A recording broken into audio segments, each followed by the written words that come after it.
2025年最後一個月，珠海樓市成交數據出爐啦，果然係只要價錢降得多，成交量就一定多。網簽第一名直接衝到178套，你敢唔敢相信啊？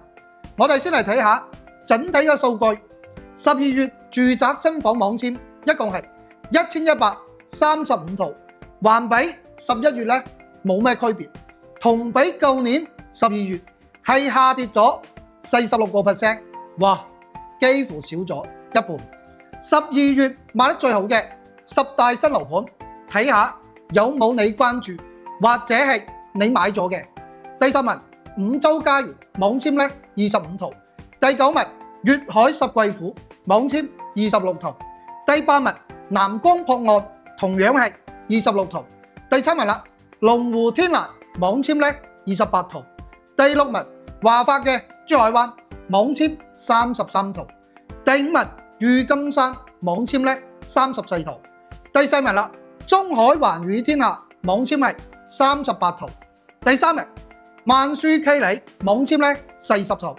第2名啦華發琴務新城網簽52套，第1名網簽係178套，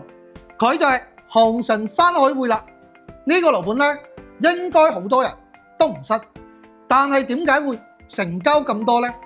因為喺2個月前呢個樓盤由12000嘅單價直接降到6900蚊，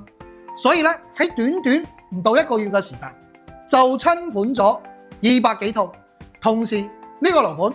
都係25年珠海降價幅度最大嘅新樓盤啦。最後其實想同大家講嘅就係當下喺珠海買樓入手時機咧好重要。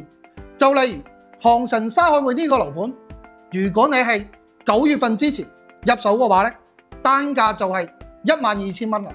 如果係10月份去買嘅話咧，價錢就係6900蚊啦。間屋大家都係一樣嘅，但係價錢就天差地別啦。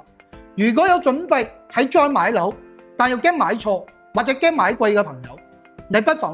將呢份25年1至12月嘅真實網簽數據攞翻去睇一下，按照銷量高嘅去做選擇，大概率咧唔會錯。我並唔係話銷量高咧就一定係好，但係銷量差咧，我相信好唔到邊度去。如果有需要嘅朋友咧，可以評論區留低網簽2個字，我後台免費發俾你。